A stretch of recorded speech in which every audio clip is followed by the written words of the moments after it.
CPU. За CPU-ний нэршил янз янз байдаг. За тэгээд i3, i5, i7, i9 гэдэг ч юм уу те. Чамд ямар компьютер байгаа вэ гэдээ асуусан чинь надад 9 дугаар үеийн i9 CPU-тэй гэдэг ч.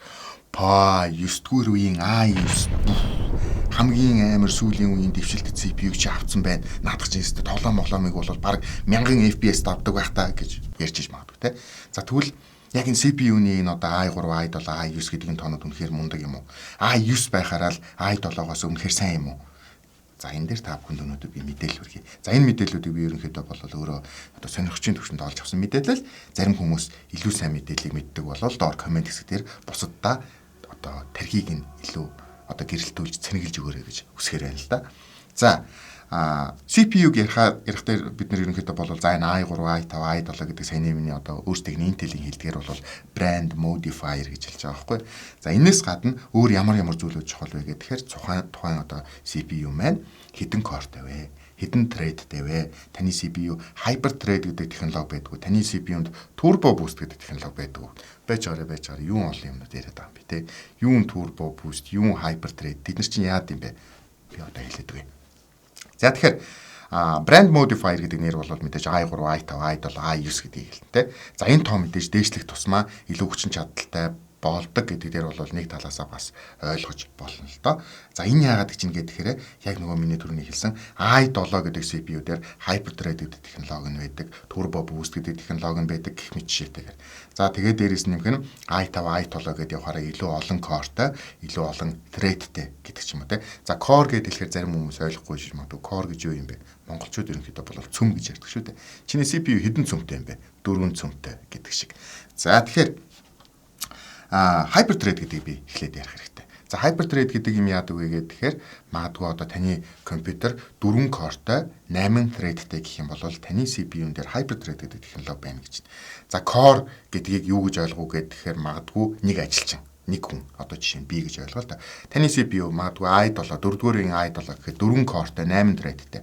За нэг core-ыг нь бид нэг ажилчин гэж үзэхээр 4 core гэхээр 4 ажилчин. За харин 4 core-тай 8 thread-тэй буюу нэг ажилчин дээр одоо 2 thread гэж хэлж болно шүү дээ, тэ. Тэгэхээр нэг ажилтан дээр магадгүй ажил ирэх 2 шугам байна гэсэн үг байхгүй. Магадгүй бид нар энийг одоо жишээ нь өнөөдөр миний одоо ажлын үүрэг юу вэ, тэ? Маш ингийн жишээ. Өнөөдөр миний ажлын үүрэг бол би энэ ч суугаад цаасан дээр гарын үсгээ зурах өнөөдөр миний ажил юм байна. За хэрвээ нэг цөмтэй буюу нэг core-той нэг thread-тэй hyper-thread технологи байхгүй шүү. За хэрвээ тэх юм бол ерөөсөө л надад цаас өгдөг ганцхан одоо нэг юм шугамл байна гэсэн. Тэндээс цаас ирлээ, би гарын үсгээ зурлаа, явууллаа. Цаас ирлээ, гарын үсгээ зурлаа, би явууллаа. Тэндээс цаас ирэхгүй бол би гарын үсгээ зурахгүй гэсэн. Ингээд суучтай ажил ирэхгүй гэсэн. За тэгэхээр hyper-thread буюу одоо multi-thread гэж ерөнхийдөө бол хэлж байгаа юм да. За энэ технологи дээр яах вэ гэхээр нөгөө надад цаас явуулдаг зам чинь нэг биш хоёр болчихж байгаа. Нэг хүн дээр хоёр зам. За тэгээд нэг цаас ирлээ, би зурлаа. Дараагийн шугамаас нөгөө цаас ирлээ, би зурлаа. Ерөнхийдөө бол миний одоо гарын үсэг зурх хугацаа маш богинохон учраас би өөртөө галс зураал ингээл дорн ингээл хид хідэн цаасууд. Нөгөө нэг core нэг thread гэдэг одоо ухагтхунаасаа бол хамаагүй их үр бүтээлтэй ингээд ажиллаад эхэлчихин шүү дээ, тэ. За тэгэхээр хүмүүсийн дунд нэг юм ерөнхий юм ойлголт байгаад байдаг л та. Би дөнгөцөөс уншиж чаад энийг ойлгосон шүү. Тэгэхээр 4 core-той 8 thread-тэй гэд хэлэхээр таны CPU одоо жишээ нь hyper-thread гэдэг технологи байгаа учраас нэг цөм нь нэг core нь хоёр дахин илүү хүчин чадалтай ажиллах юм уу гэж магадгүй. Бас тэгж хэлж болохгүй юм байна. Core гэдэг болвол өөрөөр хэлбэл би нэг дор зөвхөн нэг л ажлыг хийх үүрэгтэй. Би надад хоёр шугамаар ирж байгаа, хоёр зэрэг ирж байгаа цаасыг хоёулын дээр нь би баруун солгоогоор гарын үсэг зурах чадвар байхгүй. Би зөвхөн баруун гараараа л гарын үсэг зурна. Тэгэхээр нэгийг дуусгачаад би нөгөөх нь авна гэсэн үг юм байна. Тэгэхээр hyper-thread гэдэг технологи бас ямар байдлаар ойлгож болох вэ гэхээр магадгүй тань дээр ирж байгаа нэг цөм дээр буюу нэг ажилтан дээр ирж байгаа ажлыг илүү одоо ухаалгаар ингэж schedule буюу ингэж хуваарлж өгөх гэдэг ч юм уу те. Эндээс ажиллалаа би дуусгалаа тэнгүүт дараагийн ажил нь ирэх гэдэг чинь хүлээгдэж байна. Энийн дуусгах хооронд энэ ч энэ ажлууд нь ингээд зугдраад за энэ одоо хүн рүү буюу энэ core руу энэ ажлуудыг нөгөн шүү гэдэг тэр зүйлийг хийж байгаа. За энэ бол hyper-thread. За тэгэхээр програм болгон одоо чинь hyper-thread гэдэг энэ одоо зүйл дээр илүү одоо ач холбогдлож энэ хэрэг hyper-thread гэдэг технологи байх юм бол илүү одоо сайн ажиллах юм гэхээр үгүй юм байна л да. За Windows гэдэг одоо таны operating system дээр ажиллаж байгаа ямар ч програм байж болно шүү дээ. Тэд нэр ерөнхийдөө болвол single core, single threaded одоо буюу зөвхөн нэг л одоо замаар ирэх ажил дээр төвлөрсөн ингэж зориулагдсан цаанаасаа ингэ бүтээгдсэн ийм програм гэж байна. Эсвэл multi thread буюу одоо hyper thread технологиг илүү давуу болгож ашигладаг тийм програмууд байна, тэ. За одоо жишээ нь hyper thread-ийг давуу болгож ашигладаг програмууд үед гэх юм бол магадгүй видео эдит хийдэг програмууд, Adobe Premiere, одоо өөр юу гэдэг Vegas гэдэг ч юм уу, тэ. Тиймэрхүү програмууд гэж. За илүү бас нөгөө нэг 3D рендер хийдэг програмууд тий. За тэгэхээр намаа ингэж хэлэхээр тоглоом бас орж ирэхгүй байгааг та бүхэн бас мэдж байгаа. За гэхдээ сүүлийн үед гарч байгаа зарим нэгэн тоглоомууд CPU-ны Hyper-thread технологи дээр бас одоо ач холбогдол өгөөд илүү өндөр FPS гаргадаг гэдэг ч юм уу, илүү сайн ажилладаг гэдэг ч юм уу, тиймэрхүү юмнууд байгаа. Гэхдээ маш цөөхөн. Ихэнх тоглоомууд ерөнхийдөө болвол нэг цөм дээр л ерөнхийдөө болвол нэг thread дээр ингэж ажиллах горимтай байдаг учраас тэрэн дээр бол нэг том ач холбогдол өгөхгүй юм байна л да.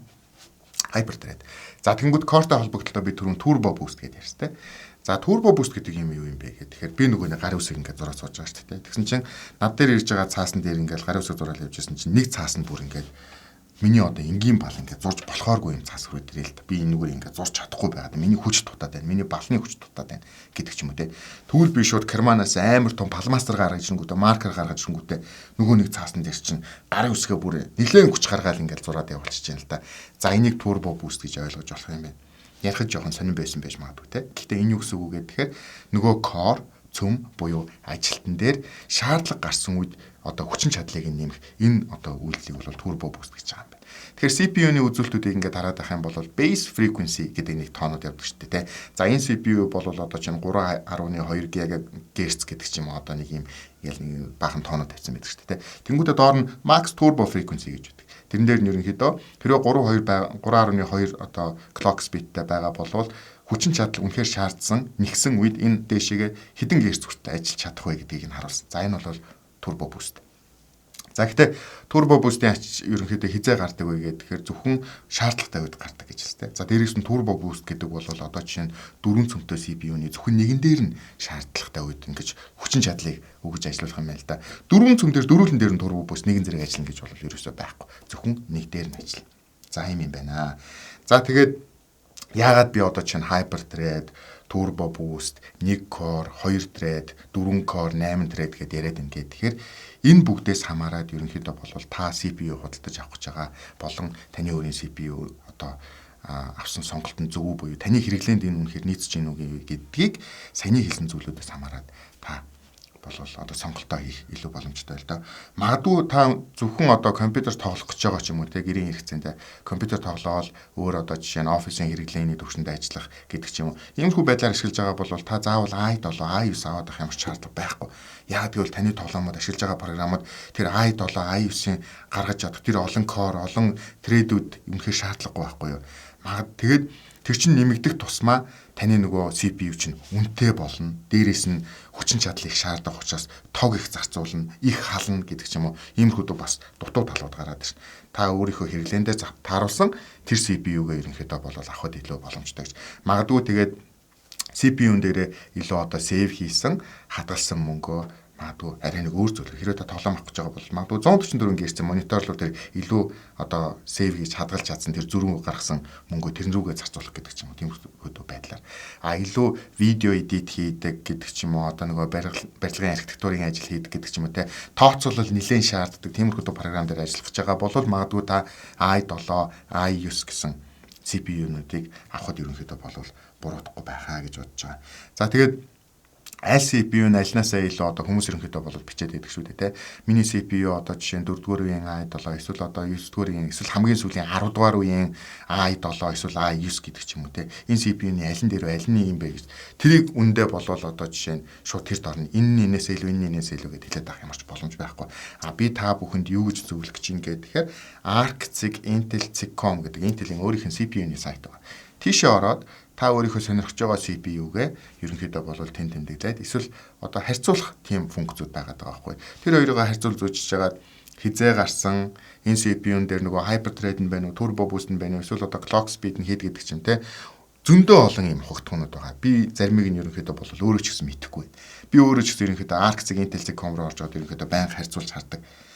Одоо байсхийгээл шин CPU гараад ирдэг. CPU-ний төрөл ангууд гэдэг юм бол тоо томшгүй их. Тэрийг бүгдийг мэднэ гэдэг бол үнэхээр мэддэг хүн байгаа бол баяр хүргэе. Та үнэхээр мундаг байна. За тэгэхээр Arxig Intel.com гэдэг сайт руу ороорой. Дээрээс нэмэх benchmark гэж гоё зүйл байдаг шүү дээ, тэ.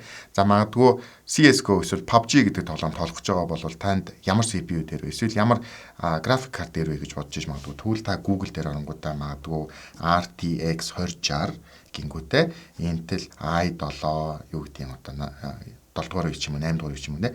Тэгээд ерөнхийдөө CPU-ийнхаа модель дугаараа бичээд benchmark test гэж бичээд үзлээ. Эсвэл CS:GO FPS, PUBG FPS гэдэг ч юм уу. Тэгэх юм бол аль хэдийн танд харьцуултыг хийгээд өгцөн одоо зөндөө гоё мэдээлэлүүд бол гараад ирсэн байгаад байна.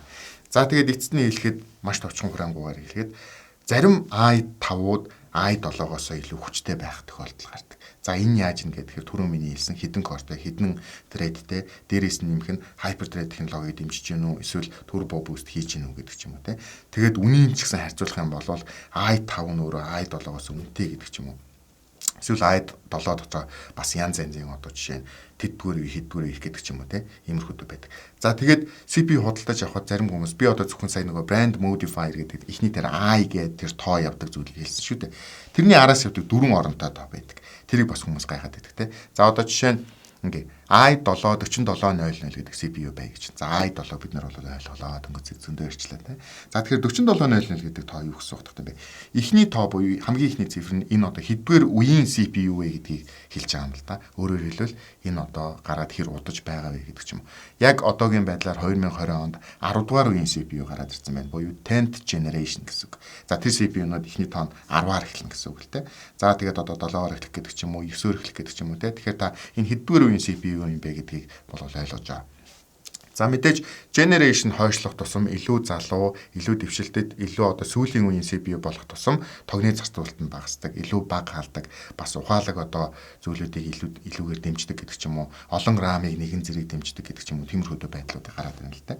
За дараагийн 3 оронтой тоо нь болохоор SKU гэж байгаа. SKU гэдгийг зарим одоо дэлгүүртний одоо эсвэл нөгөө энэ юуны inventory warehouse ажилладаг хүмүүс мэдчихэж магадгүй. Stock keeping unit гэж хэлдэг шүү дээ. Өөрөөр хэлбэл тухайн бүтээгдэхүүний unique дугаар гэсэн. Одоо энэ дугаарыг энэ CPU юм энэ бүтээгдэхүүний дараа нь бид нар хайхдаа энэ дугаараар нь хайх юмаа гэдгийг хэлж байгаа. Гэхдээ интернетээр бас нэг юм ойлголт байгаа тань л да. SKU буюу сүүлийн 3 оронтой одоо дээшээ бүр ихсэх тусмаа гэдэг ч юм уу те. Ерөнхийдөө бол энэ хүчин чадал нь сайжраад байт юм а гэдэг тийм мэдээлэл байсан. За энэ дээр би бол баттай хэлж чадахгүй байна. Бас яг нарийн мэдээлэл гаргаж чадсангүй. Гэхдээ Intel албан ёсоор өөртөө гаргахтаа бол энэ зөвхөн SKU буюу энэ тоо бол бас төдийлөн чиний хамааралгүй зөвхөн яг нөгөө дотооддоо болон дэлгүүрүүдэд одоо жишээ нь өөрсдийнхөө CPU-гээ ингэж илүү хөөж ямар модель вэ гэдгийг нь олоход илүү боломжтой гэж. За тэгээд зарим CPU-нууд одоо жишээ нь 4700 гэж 4 оронтой явж ирсэн араас нь өсгөнүүд гараад ирдэг шүү дээ. K эсвэл T эсвэл H эсвэл U гэдэг ч юм. Эдгээр бас өөр гэсэн утгатай л да. Жишээ нь K гэдэг CPU байх юм бол энэ бол unlocked буюу та CPU-гээ overclock хийж болно гэсэн. Overclock хийн гэдэг нь юу юм гэхээр түрүүний ярьсан жишээ нь 3.2 GHz гэдэг бол нэгэ дэвшлүүлээд одоо жишээ нь 3.6 4 болгодог ч юм уу те илүү одоо хүчтэй болгож байна гэж ойлгож байна л да. За гэхдээ хүчтэй болгох тусам тог зарцуулалт нь ихсэн, дээрээс нь нэмэх нь илүү хална. За тэгэхээр overclock хийдэг хүмүүс бол мэдээж надаар хэлэлтгүй эднэрийг бол сайн мэдж байгаа. За дээрээс нь S гэдэг юу гэдэг одоо үсэг гэдэг. S гэдэг бол special edition гэсэн үг юм байна. За H гэх юм бол high performance graphic гэж юм. За H high performance graphic гэдэг нь гэхдээ onboard graphic ярьж байгаа шүү. CPU дээр өөр дээр нь бас graphic card-ын чипүүд байдаг. Тэрийг нэрж байгаа. Тэрнээс биш нөгөө бидний ярьж байгаа RTX 2070, RTX 2080 гэдэг ч юм уу. Эднэртэй илүү сайн ажиллана гэсэн үг биш. Энэ onboard буюу өөрийнх нь одоо motherboard-ын дээр байдаг энэ VGA оролт ч юм уу, DVI, HDMI оролт байдаг шүү дээ. Graphic card-наас тусдаа тэрийг нь ярьж байгаа шүү. За тэгээд CPU-ны арын эдгээр үсгнүүд маань ерөнхийдөө одоо тухайн CPU нь гар утсанд хэрэглэгч юм уу, эсвэл одоо таблет байна уу, ноутбук байна уу, эсвэл том десктопнд байна уу гэдгээс хамаарат бас янз янз болох нь одоо элбэг байдаг. Чинь одоо low power буюу тог бага зарцуулдаг гэдэг ч юм уу, эсвэл ямар нэгэн одоо external graphic card буюу одоо өөр тусдаа graphic card хэрэглэхгүй onboard одоо нөгөө CPU-ийнхээ graphic chip-ийг хэрэглэнэ гэх юм бол илүү тэр нүргөө хүчээ оруулсан байдаг гэдэг ч юм уу. Энэ дээрээс хамаарат ерөнхийдөө арын одоо үсэг лейблүүд нь янз янз болдог байх нэ. За тэгээд та бүхэн бас одоо CPU-ны талаар тодорхой хэмжээний мэдээллийг авсан байх гэж бодож байна. Ямар ч байсан би өөрийнхөө судалсан, өөрийнхөө мэдсэн хүрээндээ та бүхэнд мэдээллийг хүргэлээ. Илүү дэлгэрэнгүй мэдээллийг авахыг хүсэх юм бол та бүхэнд мэдээж интернет бүрнээлттэй, Google бүрнээлттэй бас зөндөө олон YouTube-ийн видеонууд байгаа. За ямар ч үсэн тэгээд өнөөдрийн CPU-ний талаар хүргэсэн tech making content та бүхэнд таалагдсан байх гэж найдаж байна. За тэгэхээр хэрвээ таалагдсан бол та бүхэн видеон дээрээ лайк дараад, хэрвээ subscribe хийж амжаагүй байгаа бол та яг одоо subscribe гэсэн баатныг дараад гарынх нь хонхыг нь бас дараарай гэж та бүхнээсээ хүсгээр байна. За тэгээд өнөөдрийн дугаарыг хүргэсэн K байла. Та бүхэндээ маш их баярлалаа. Энэ бол Tech Mac. Ямар хим ярьч ба. Йоо.